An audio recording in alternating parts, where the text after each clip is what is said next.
करते हैं। औज़ु बिल्लाहि मिनश्शैतानिर्रजीम बिस्मिल्लाहिर्रहमानिर्रहीम। आज सूरह तब्बत यदा के ताल्लुक़ से पढ़ना है।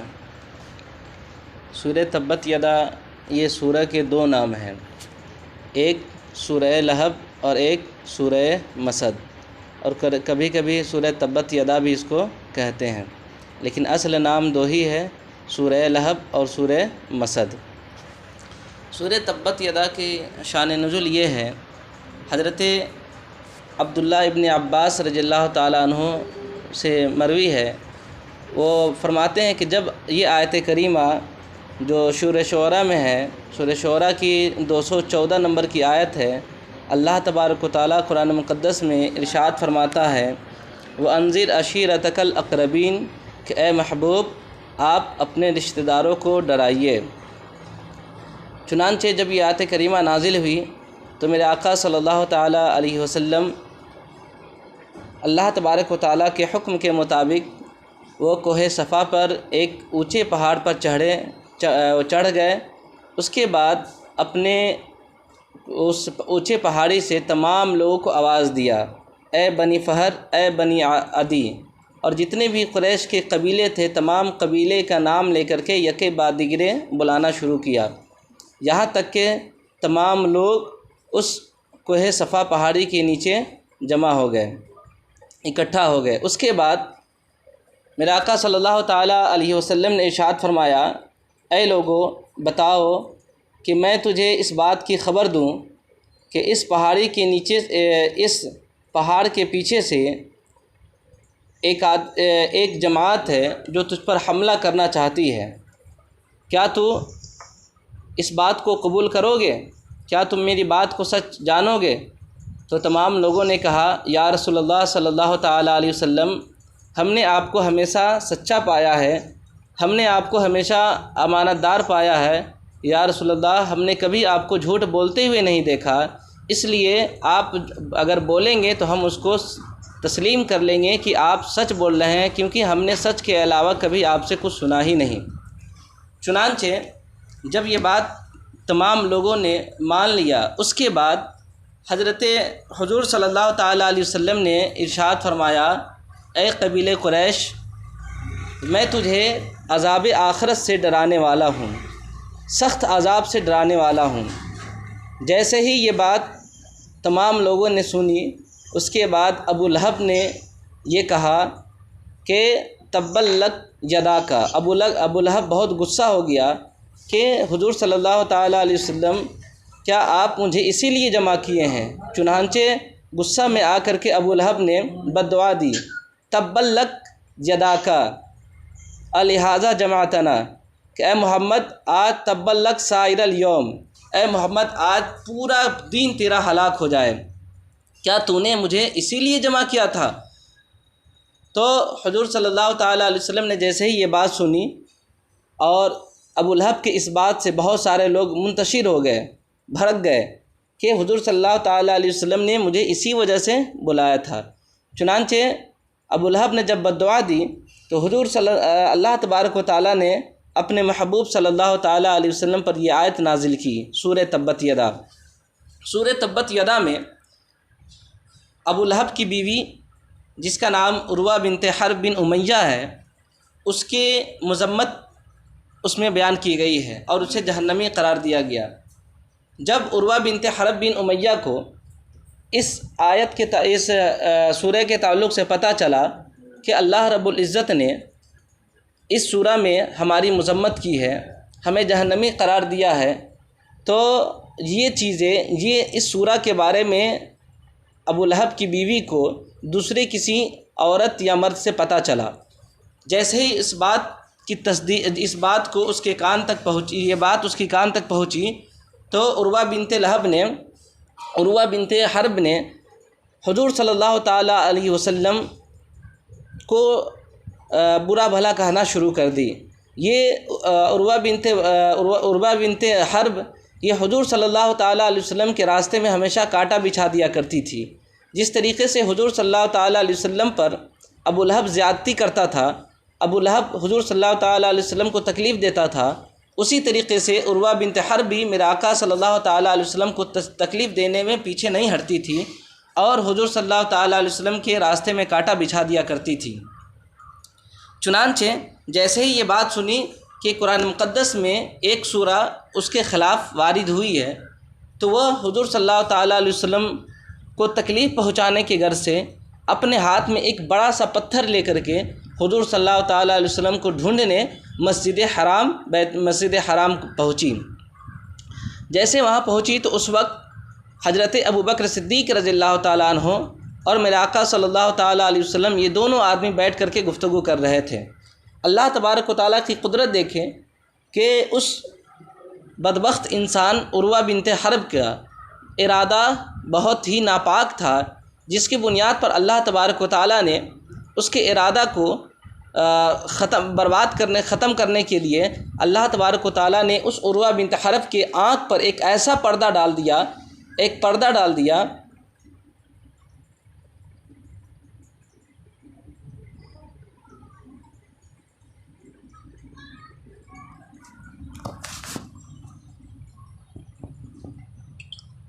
हुज़ूर सल्लल्लाहु ताला अलैहि वसल्लम को ना देखी।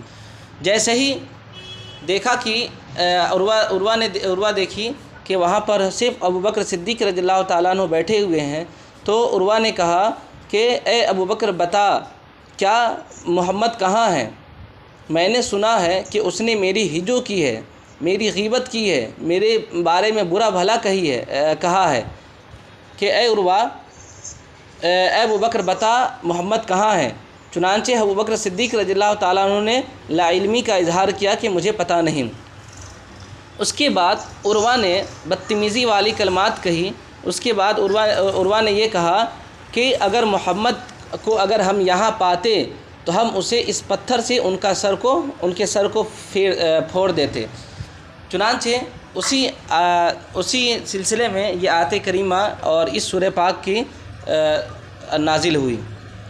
चुनांचे अल्लाह तबारक व तआला ने कुरान मुक़द्दस में इरशाद फरमाया, तब्बत यदा अबी लहब व तब, के अबू लहब के दोनों हाथ हलाक हो जाए, अबू लहब के दोनों हाथ हलाक हो जाए, व तब्बा और हलाक हो ही गया, अबू लहब हलाक हो ही गया। अब यहाँ पर अबू लहब के ताल्लुक़ से कुछ बात जान लें कि अबू लहब का असल नाम क्या था। अबू लहब का असल नाम अब्दुल उज़्ज़ा था। उज़्ज़ा ये अब्दुल अज़्ज़ा ये बूत का नाम है। उस बूत की तरफ मंसूब करते हुए उसने अपना नाम अब्दुल अज़्ज़ा रखा था। अबू लहब उसकी कुन्नियत है। अबू लहब रखने की वजह यह है कि एक रिवायत ये है कि अबू लहब रखने की वजह यह है कि लहब उसके बेटे का नाम था।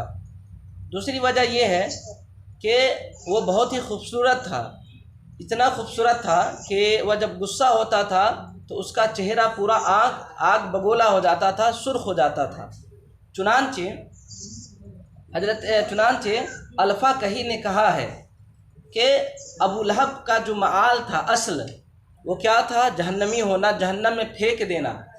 इसी वजह से उसका नाम अबू लहब कहा गया।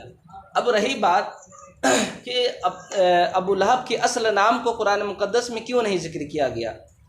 कुरान मुक़द्दस में अबू लहब के नाम को इस वजह से नहीं ज़िक्र किया गया क्योंकि अबू लहब का असल नाम अब्दुल अज़्ज़ा था और अज़्ज़ा ये बूत का नाम था।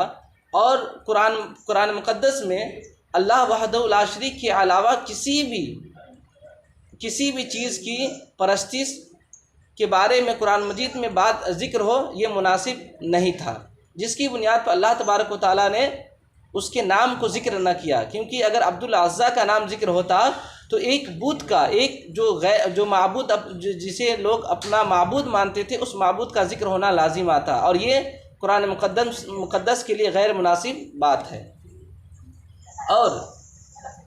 और एक वजह ये भी है कि अबू लहब का असल नाम अब्दुल अज़्ज़ा था, उसके नाम को ज़िक्र न किया, अबू लहब को ज़िक्र किया, ये उसकी कुन्नियत को ज़िक्र किया। अब ये भी जान लें कि अबू लहब अपने नाम की वजह से पहले सबसे ज़्यादा फेमस था, लेकिन कुरान ने जब उसकी मुजम्मत की अबू लहब से, तब वो अबू लहब के नाम से, कुन्नियत से फेमस हो गया, मशहूर हो गया। उसके बाद अबू लहब ने, चूँकि आप सल्लल्लाहु ताला अलैहि वसल्लम को बद्दुआया कलिमा कहा था, इसलिए अल्लाह तबारक व तआला ने बसूरत बद्दुआया कलिमा फरमाया, तब्बत यदा अबी लहबिन व तब, के अबू लहब के दोनों हाथ तबाह हो जाए, व तब्बा और तबाह हो ही गया। उसकी एक वजह सुन लें कि अबू लहब कैसे मरा। चुनांचे उसकी हलाकत के बारे में अबू राफ़ी बयान करते हैं कि जंग बद्र के बाद 7 दिन के बाद अबू लहब डेट कर गया। चुनांचे उम्मुल फजल ने एक लकड़ी से उसके सर पर ज़ोर से मारा, उम्मुल फजल ने, जिसकी बुनियाद पर उसका सर फट गया। फट जाने के बाद वो एक बीमारी जिसे अदसा कहा जाता है, अदसा नामी बीमारी में अबू लहब मुब्तला हो गया। ये अदसा नामी बीमारी एक ताउन की तरह होता है, जिसमें एक बहुत बड़ा गिल्टी टाइप का फोड़ा होता है, और उस बीमारी में वह अबू लहब मर गया। चुनांचे उसके जिस्म से इस कदर सख्त बदबू आती थी, इस कदर सख्त बदबू आती थी कि उसके मरने के बाद कोई इंसान उसके करीब नहीं जाता था, कोई नहीं जाता था। यहाँ तक कि 3 दिन तक उसकी लाश उसके घर में पड़ी रही, लेकिन उसके किसी बेटे ने, हालांकि अबू लहब के 3 बेटे थे, उतबा, उतैबा और मातबा, ये 3 बेटे थे। इन तीनों बेटे ने अपने बाप के पास जाना गवारा न किया। ये अल्लाह तबारक व तआला, ये एक इंसान के लिए बहुत ही सख्त अदाब है कि उसके घर वाले भी मरने के बाद उसके करीब नहीं गए, यहाँ तक कि उसके तीनों बेटे नहीं गए। 3 दिन जब हो गए तो आपस के लोगों में ये बात फैली कि अगर अबू लहब की लाश को अगर दफनाया नहीं जाता है, अगर घर से बाहर नहीं निकाला जाता है, तो उसकी बीमारी हम तक पहुँच आएगी, हमको लाहिक हो जाएगी। चुनांचे तमाम लोग इकट्ठा होकर के अबू लहब के तीनों बेटों से कहा कि ए लड़का, कि तुम्हारे बाप की वजह से मेरी जान को ख़तरा है। चुनांचे इसकी लाश को ले जा करके दफना दो, और इसके दफनाने में हम खुद तुम्हारा साथ देंगे।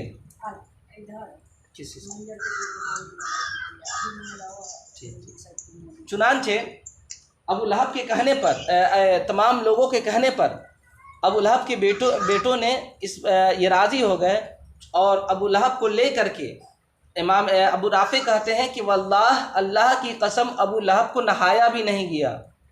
ये बहुत ही बड़ी जिल्लत की बात है कि अल्लाह तबारक व तआला ने उस जैसे बदबख्त इंसान को दुनिया ही में वो मज़ा चखा दिया।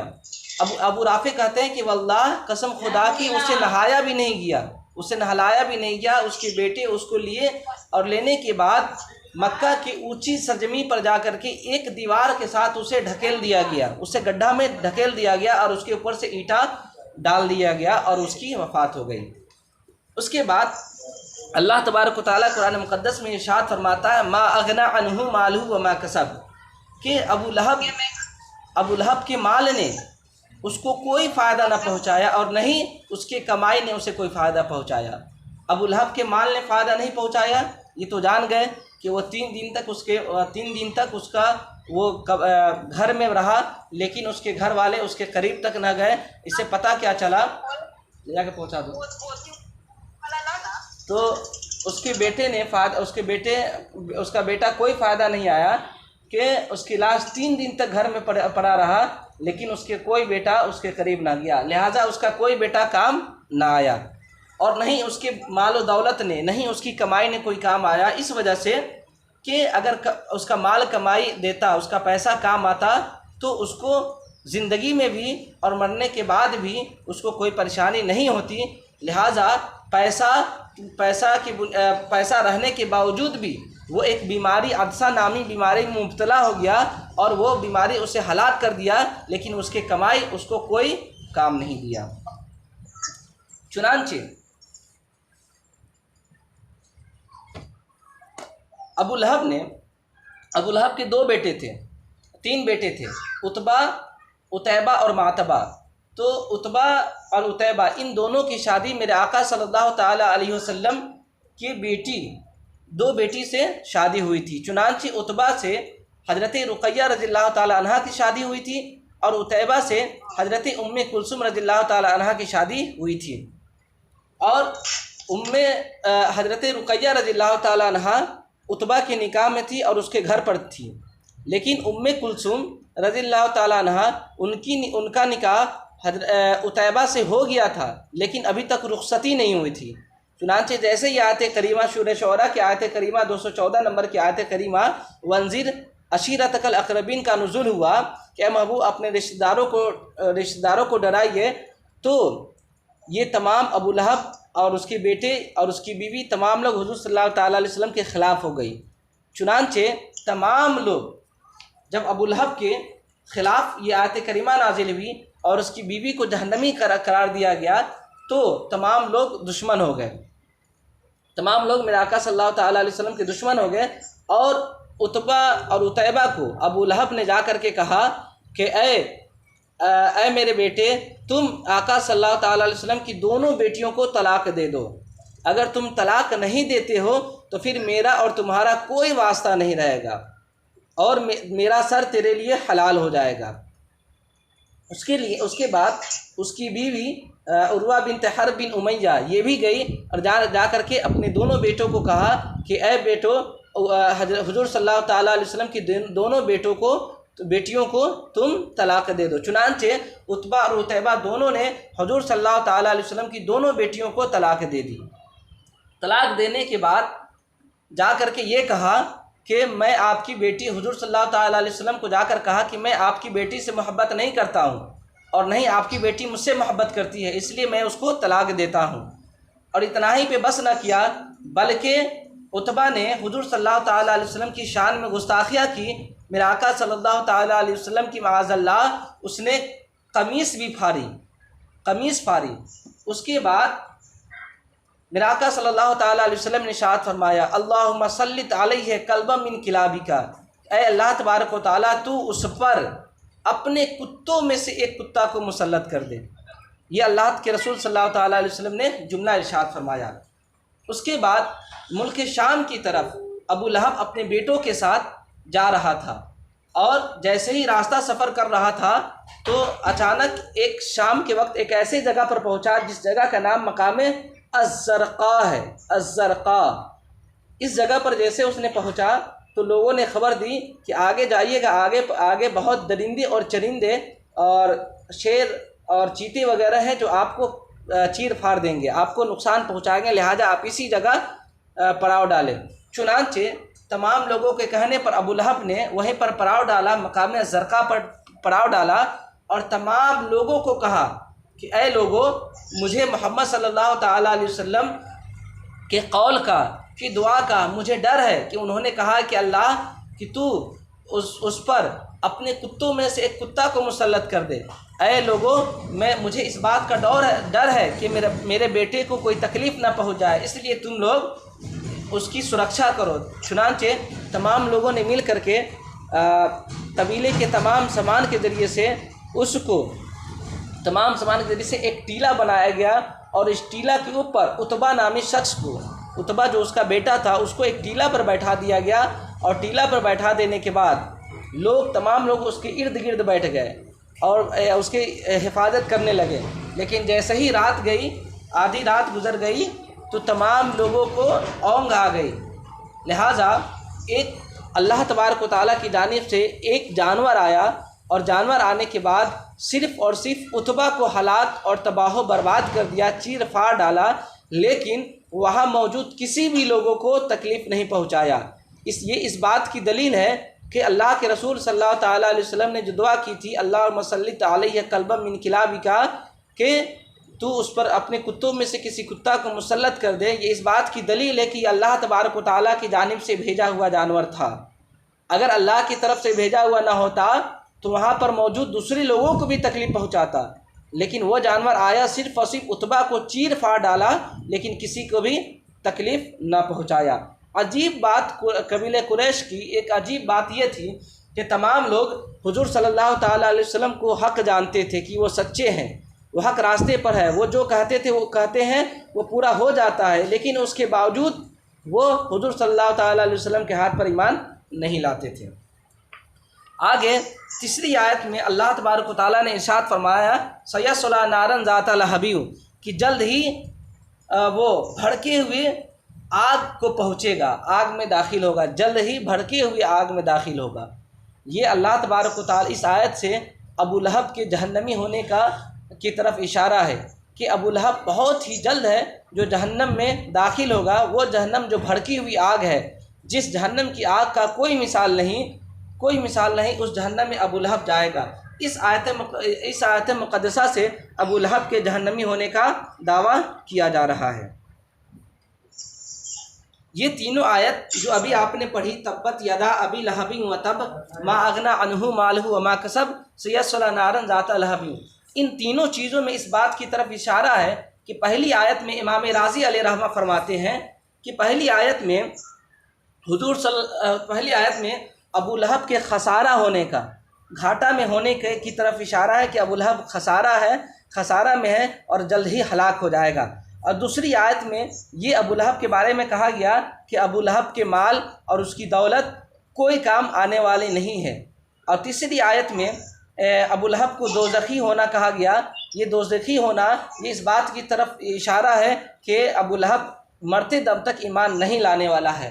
चुनांचे ये तीनों बातें साबित हो गई कि अबू लहब हलाक हो गया, अबू लहब के माल और दौलत कोई काम नहीं आया, अबू लहब जहन्नमी हो गया। ये तीनों आयत मेरे आका सल्लल्लाहु ताला अलैहि वसल्लम की नबूवत की वाज़ेह दलील है कि अल्लाह तबारक व